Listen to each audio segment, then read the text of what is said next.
and welcome to the Self-Aware Entrepreneur Show on this Wednesday afternoon. And yep, it is the only episode of the show in August. It's a special one for you. You might be on summer holidays right now.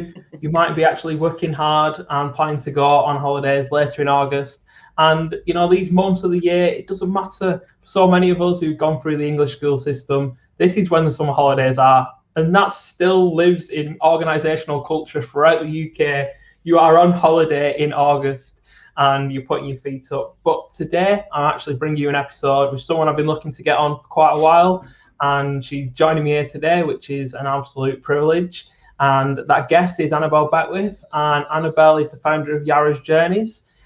Ultimately, she's spent 20 years in the coaching, training, and consulting space. She's seen a lot of people come and go, a lot of shiny looking people who popped up and then disappeared off the face of the earth. But she's also seen all the joys of corporate training, how sometimes you're training the wrong group of people, you're actually plastering over the cracks, and sometimes you're actually stood there doing something and thinking, this isn't actually what they need. But ultimately, in that space, she's managed to see how organisations have changed, evolved, pivoted, grown, failed, and been able to actually distill a lot of knowledge, having a range of clients from the biggest to the smallest, from the most innovative to the most traditional. And she's going to join us today to share her journey, because it's not been without challenges herself, but also to help us and take some of those best practices, some of those learnings, and be able to see how we can experiment and consider those within our business. So Annabelle, it's an absolute pleasure that you're joining me, and thank you for taking a bit of time on your Wednesday. Well, thank you for inviting me, Lee. It's great to be here with you. Super. So if Annabelle, could you tell us a little bit more about what you've been up to this past 18 months in these turbulent and dynamic times we've been through? Turbulent times, isn't it? Do you know what? It's one of those things where the bulk of what I do is, as you've said, is coaching and training. And a lot of that, up until the start of COVID, was face-to-face. Yeah. So like many people, there was this kind of moment where it's like, oh my days, and you suddenly see your diary clearing as people are going, no, can't do that, can't do that, can't do that. Ah! I was doing quite a lot of online coaching and indeed working with some businesses that were already moving to a blended learning model. So fortunately, the bottom didn't fall out of my business world completely. But I mean, what a shock for everybody. And it's one of those things where I think like many people, it was a question of, okay, it is what it is. Now what? And I had for quite some time, for 2 or 3 years, been looking at taking elements of my business online. But because I'm not technically gifted, I'd faffed around and I procrastinated and I'd put it off. But of course, 18 months ago, it was right. Now's a good do order, get on with it. Now is the opportune time. So at that point, I started to build up online resources. So I have a subscription membership now of mini training programs and emails and a private Facebook group and so on, that's specifically for entrepreneurs who are scaling up and who need a little bit of extra support. And also last July, I published a book. Again, at that point, the book was work in progress, and then COVID hit, and I was thinking to myself, oh, marvelous. Who publishes a business book at the start of a pandemic? But again, in point of fact, it was quite an opportune time to be publishing the book because people had nothing to do. You might as well read something. And also a lot of the principles that I was covering in that book were relevant to businesses that were going through the storm that we faced. So in essence, the essence of what I do and who I serve and the way in which I serve and my values have remained the same. The context for it has shifted so that there's more online, moving more to online platforms, more online resources that are available to clients and to customers, and so a different dissemination method, which again, being a bit of a technophobe, has had its own challenges. When I say I'm putting stuff online, what I mean is my team are putting. I'm just saying, can we do this? Can we do that? And they're going, let's just see. Yes, we can do that. So, but that's also been a point of learning is to leverage the skills of other people. Don't try and figure it out yourself. Focus on your own zone of genius and your own focus on the thing that you do well, and get other people to do what they do well in support. So that's in essence the last 18 months. Yeah, and it's I think it's been a lot like that for a lot of people, in especially in our space. Really looking at ways to digitize content to continue to bring value, but still remaining true to our values, to our integrity, to ultimately supporting others.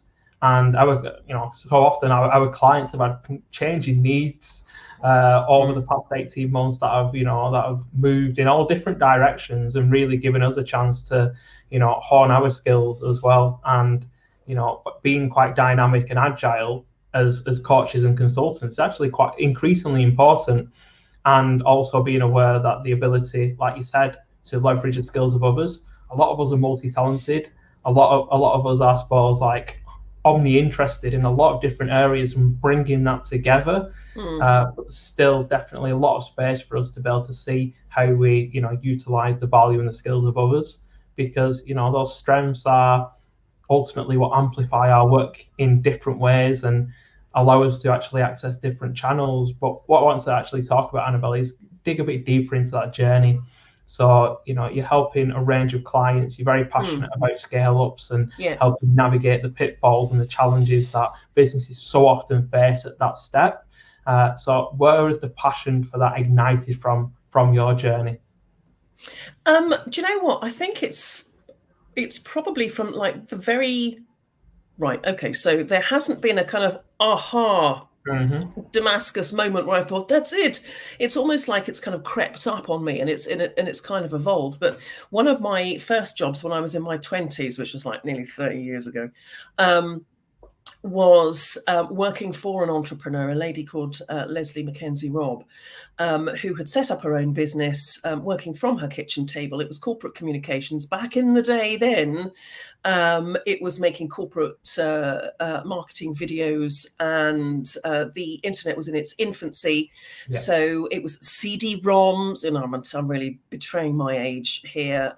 But we were working in an office in Somerton in Somerset, so rural area, but the clients that Leslie had brought on board were like the Ministry of Defence, it was Amoco, it was major water and utility companies. Yeah. And it was almost like at those very, very early days of my career, the focus wasn't on we want to be the best in the county or we want to be the best in town. It was we want to be the best in the country. We want to be the best in the world. And that was a real, I hadn't realised at the time that was such a lesson. It's only subsequent to that when, years later I would be talking to clients who might be, we want to be I'm best in on the west coast of Scotland. So people might be saying, we want to be the best in central Scotland. We want to be the best in Ayrshire.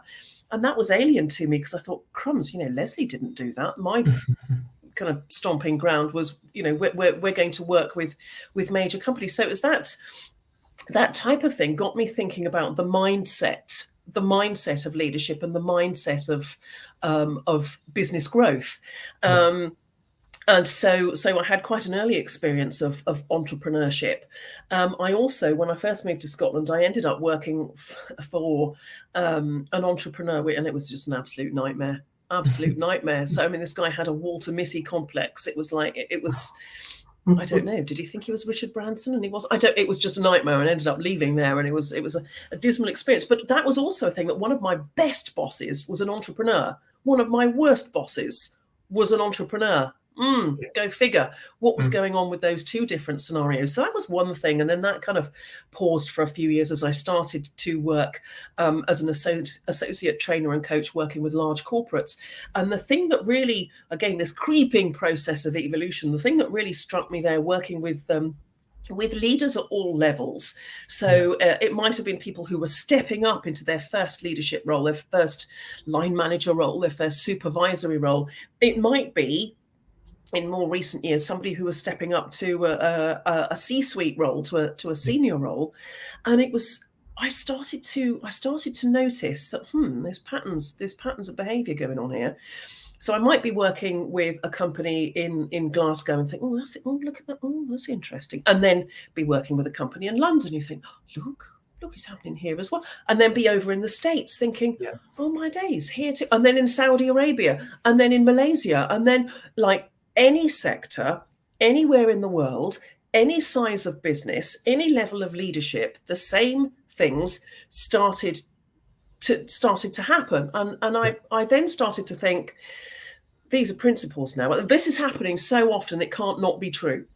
Yeah. And it's almost like this is, as human beings come together as a community, as a group of people, as an ecosystem to accomplish something, whether actually it is a community group or whether it is a business or whatever, this is what we do as a species. This is how we interrelate. This is just what we do. And it's true everywhere. So those kind of observations have led over the years to my own approach and to the 5P principles that I advocate and follow, whether I'm working in a corporate environment or whether I'm working with entrepreneurs who are scaling up, because it's like, it's not that this is the only way to do it, guys. I've got the answer. Follow me. Like a lot of gurus will say, here's the foolproof. Well, there is no foolproof system. Here's a set of principles that I've found have worked with pretty much every client I've ever worked with over the last 20 odd years. This is what happens. So, I would invite you to consider how you might implement these principles within your own business. So that's kind of where it's come from. As I say, no kind of eureka moment, but a slow creeping realization that, hey, look, it's happening again. My days, look at that again. Look, it's happening. And thinking, right, okay, if that's how we behave and interact in a business setting, and these things kind of work always, these kind of things never work. Yep. Always, then let's focus on actually consciously doing those things and consciously avoiding those things. Yeah. So that's kind of where it's stemmed from. It's taken 20 years. Sometimes I think to myself, for goodness sake, Beckwith, could you not have figured it out sooner? But apparently not. Well, don't you think that almost that kind of what you've done over the years is gradually join the dots up on a dot to dot? Yeah, and that's exactly it. gradually the pictures started to appear, and you yeah. had to go through an amazing entrepreneurial experience, a really poor entrepreneurial experience, and then kind of embedded yourself in the culture of organizations from different cultures, from different nations, of different sizes, in different industries and sectors, and started to realize that actually there's a few dots that always join.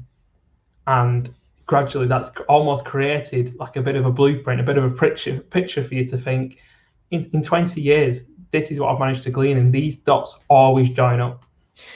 That is true. I mean, I'm being flippant about it and saying, God, couldn't you have worked it out sooner? But no, actually, I couldn't have worked it out sooner, because it did take that working with all sorts of different companies, whether it's startups and scale-ups, or whether it's vast corporates. And oftentimes people, maybe people who are entrepreneurs might be going, well, you work with corporate, this affects me. How?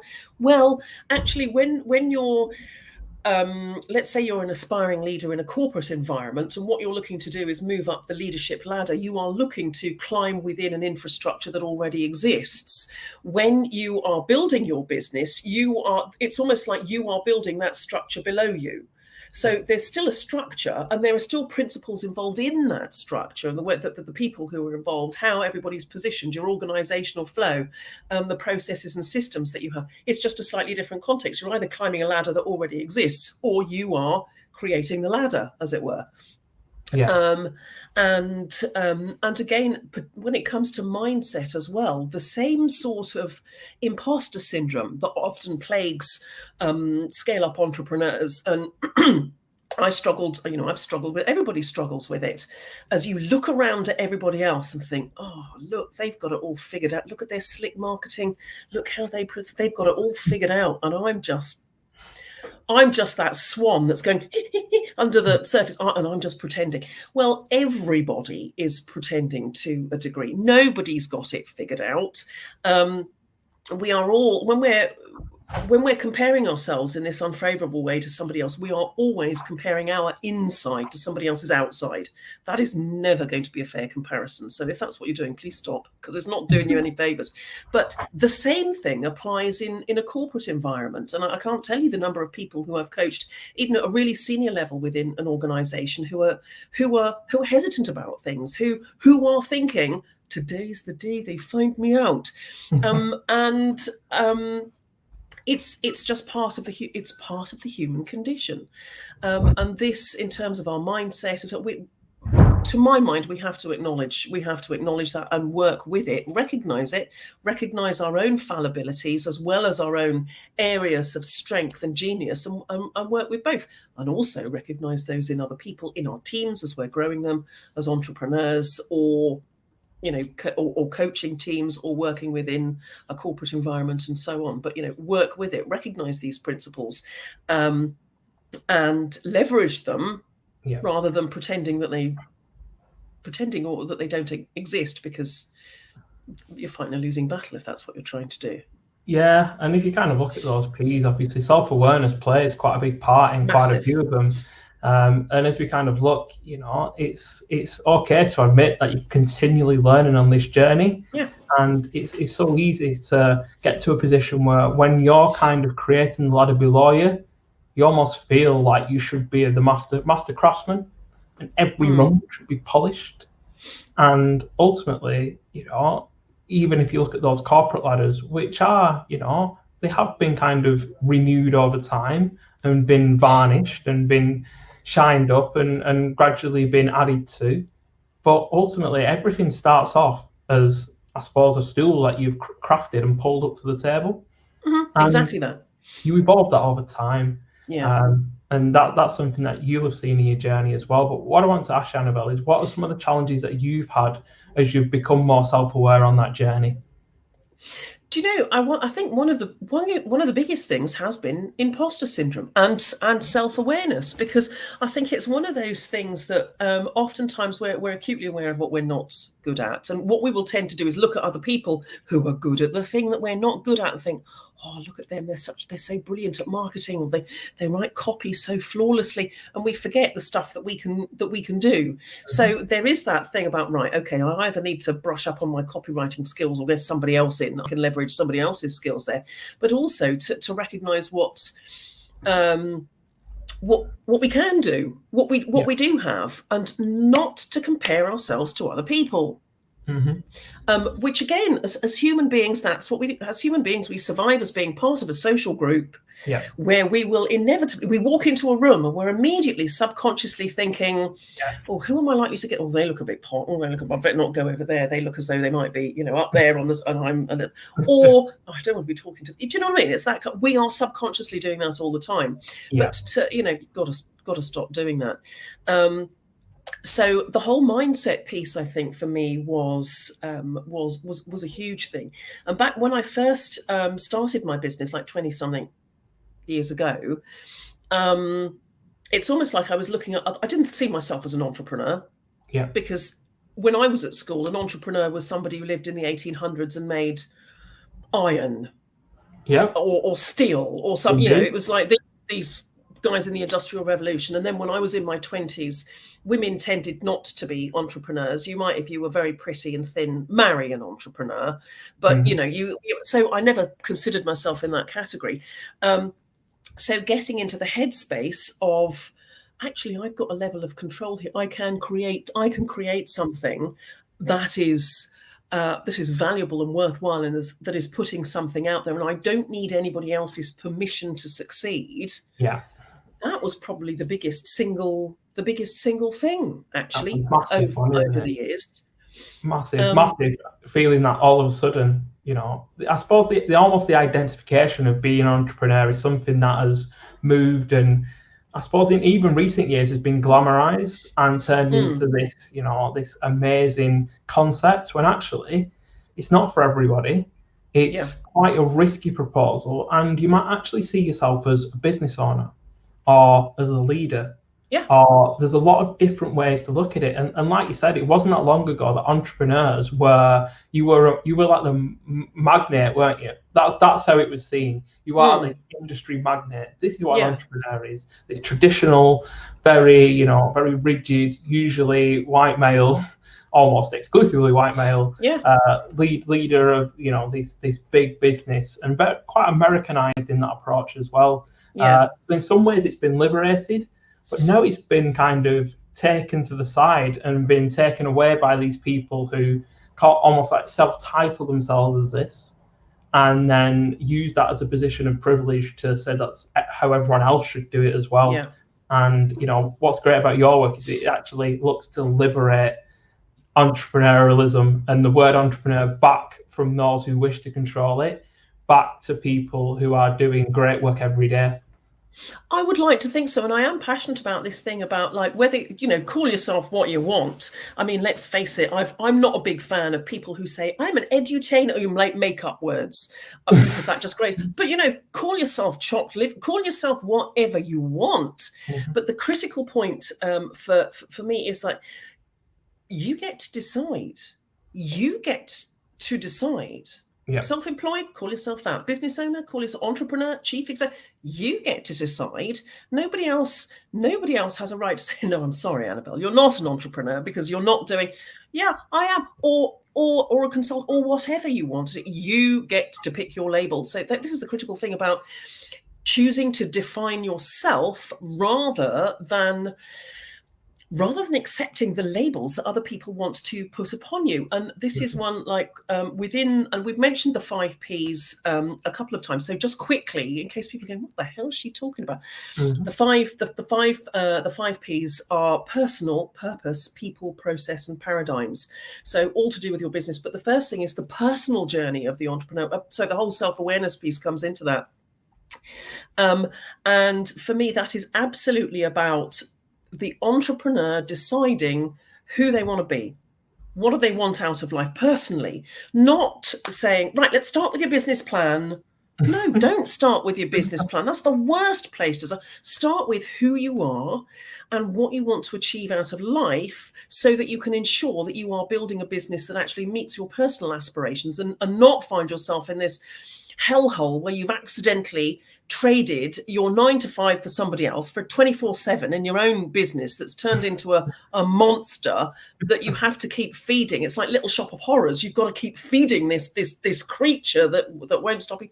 That's not what anybody does this for. That's not what anybody does this for. No. And it is that decide what kind of life you want.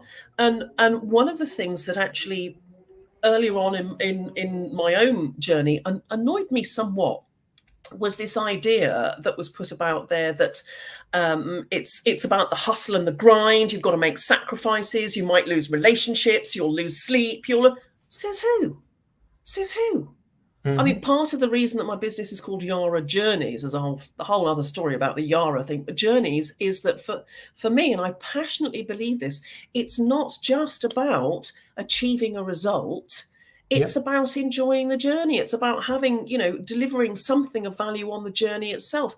Because again, I've worked with people who have got to a point where they've got the big house, they've got loads of money, they've got the cash in the coffers and so on, but they've got a partner who doesn't understand them, kids who hardly know who they are, mm-hmm. and they might, okay, maybe that's their choice. It wouldn't be mine, but it's like, but you get to decide, if you want to be stumbling over the finish line, out of breath, blooded from the battle, go on yourself. But if you want to enjoy the journey as you go, then also that is your choice. That's your choice. Nobody has to define entrepreneurship for you.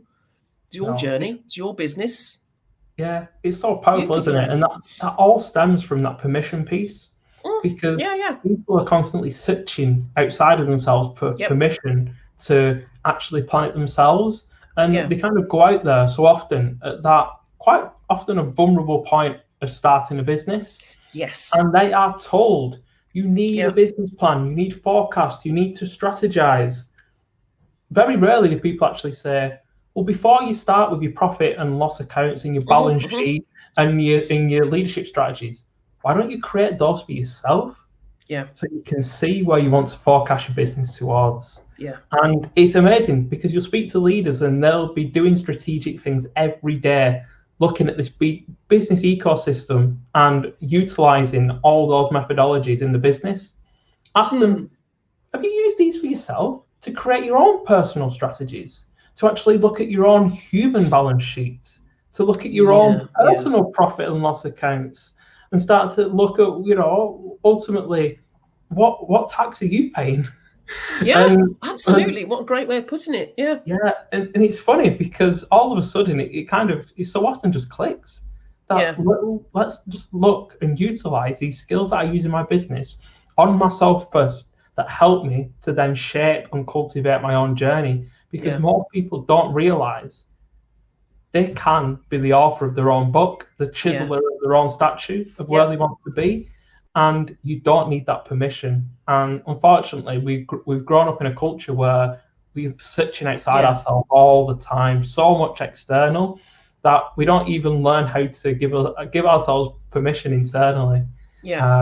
And that's a big part of the work that we both do. And that again, it generates this outcome obsession, where it's all about the finish, it's all about the outcomes, it's all about hitting the goals, hitting the achievement, managing our time. What about our attention? What about our energy? What about what we actually find meaningful? And that's why I'm so passionate about the work that you do. And the 5Ps is a great way for people to actually look differently. And one of those Ps isn't permission, but actually plays a massive part in every one of the Ps, as you actually step into not having to ask, because again, you can give yourself a label and define what that is for yourself. And you know what, Annabelle? A lot of people throw the word authentic around. I hear it from people who use it in a really frustrating way. But the root of the word authentic is author, because actual authenticity is taking that pen and writing your own story and choosing who writes a chapter or a paragraph in your book. And so many of us are letting other people, letting them have the permission to write in our book, and we go back and reflect and we read it. Is this my story? Hell, and that's so often the turning point is, when do you start writing your own, and when do you give yourself permission to pick up the pen, and permission about who you give that pen to contribute, to collaborate. Because we should all be leaving a legacy behind of some sort that we've crafted over time, over living, and that should be almost a little book that can be distilled and passed on to human generations beyond us, and hopefully that wisdom kind of lives going forward. But that's me just going off on Elizabeth. No, I mean, I absolutely agree, and I really love that metaphor. But it's like coming back to reflecting on something you said earlier. It's not just about sort of running a business, being an entrepreneur. It's not just about earning a living. I know this is a cliche. It's not just about earning a living. It's about creating a life, and recognizing we're allowed to do that. As soon as you think, hang on a minute, I'm not sure that I don't want to conform to what everybody else is doing. There's going to be shed loads of people around you who go, you can't do that, it's too risky. And you start to go, I better not then. But it is obviously, I'm not suggesting everybody goes out and like sells their belongings and, and does anything drastic. You have to do your due diligence and make sure it's the right path for you, because it's not all unicorns and rainbows. There's challenges to be overcome on all sorts of levels, personal, financial, into family, all sorts of things. But it's as you say, it's this recognizing that we can choose. We can choose. We can choose what sort of entrepreneur we want to be. We can choose what sort of team we want to lead. We can. There are so many choices that we can make that oftentimes we don't realize that we have those choices. And I speak from experience there, because again, going way back, like when I was at school, it was like the predicted path was school, university, job. I mean, that's what I did, because that's what everybody did. But that was in the 90s. With my own kids who are 19 and 22, they thought, I don't want to go to university. They went to college. My daughter's now working in Dubai. And it's just like, I think I'm going to have a go at that. Do it. Nobody is prescribing that you have to do this step, then this step, then this step, then this step. And actually, for some of their friends, even some family members, it's like, oh, that's a bit risky. You're not going to university. You're not going to get on a graduate scheme. No, I want to travel and I'm going to see what happens and I'm going to Dubai. craft your own life. We're only here once, folks. Make sure Yeah. it's a good one. Well, there's a lot to be learned from organically letting things appear and seeing the opportunities that come instead of moving so quickly, the opportunities pass you by. Yeah. But also And that piece around going out there, especially when you're a bit younger. I mean, you can happily do this in your 50s, and I'd recommend everyone goes on a little bit of a failure streak, really going out there and being a bit courageous and seeing what works and what doesn't. It doesn't matter what age you are, but like I kind of reflect on my 20s and realize I could have, really gone out there and done an awful lot of things and really pushed the boundaries and seen and played a little bit less safe. Yeah. And that again is something. There's so many lessons to be taken from things that don't go as you expected, and things that ultimately are experiences that you can actually realize, maybe I shouldn't do it like that again. But what can I actually learn from this experience? Because there's always a little bit of something in every mistake, every error, every wrong step, every miscommunication. There's always something to be reflected on and learn from. Exactly.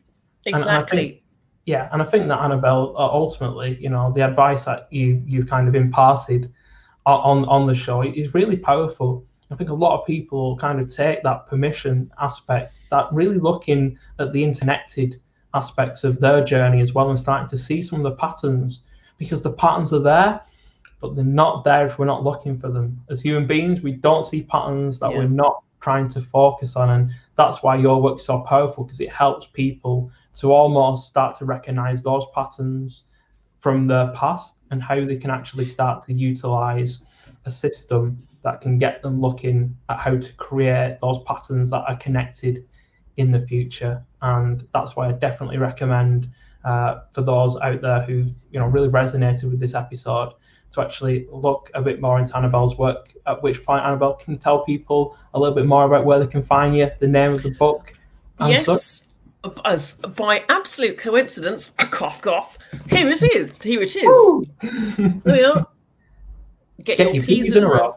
Yeah, 5 key factors to propel your business forward. And as I say, as we've said, like the first thing is you as a human being. Never mind your business, and it's about developing your own vision and so forth first and foremost. Otherwise, my web address is yara-journeys.com. And the website's due for a bit of an upgrade. That's happening in the next month or so, but it gives a flavour of what I do. And actually, there are various pop-ups and so on the website that will take you through to signing up for a newsletter and so on, where a couple of times a week you'll get an email from me just outlining some top tips or thoughts, leadership thoughts, entrepreneurial thoughts, and so on. And so, yes, yara-journeys.com, and get your P's in a row. 5 key factors to propel your business forward. There we go. So if you're starting up, you're scaling up, you're interested in actually thinking, well, I'm going to do something myself, but I best get my P's in a row. And the first P is me. So it is. You're right. Yes. So we've really got to kind of start to look and actually think strategically before we start thinking strategically. But remember that culture comes from us. And if we know who we are and we're actually quite self-aware and clear about that, then the culture that we build suddenly is something that we feel is representative of us and makes the impact that we want to make. And that starts to make the other P's fall in place so much more seamlessly. And culture and strategy combined, when you know yourself and you know what you're building and you know why you're building it, is just it suddenly feels more refreshing, and you do have the courage to take the challenging decisions, and you do find yourself with the energy to push through the adversity and build the momentum that it does take to continue to make a positive impact in the organization and through your own journey as well. So I'd like to thank Annabelle for joining me today. It's been an absolute pleasure. And thank you, Lee. And if anybody wants to connect on LinkedIn, that's how to spell my name down there. You'll find Annabelle on LinkedIn, and she's always imparting great content, great advice. Thank you. Little things that will just make you stop and think and give you a moment to reflect on how are you utilising that in your own business, or have you actually taken a step back to think about that? And the beauty is that also, if you sign up for a newsletter, you'll get some good leadership goodness there as well. So this show is now taking a little break for August while we all rest and recharge. We take the insights we've got from the past 25 shows and see if we can, find a little bit of space in the summer to reflect on that and see how we can start to utilize it ourselves. So we'll be back in September with a whole range of guests. We've got 7 different countries represented in September, so it's going to be a good one. And ultimately, until then, thank you for tuning in. Thank you to Annabelle for joining us. And have a great August.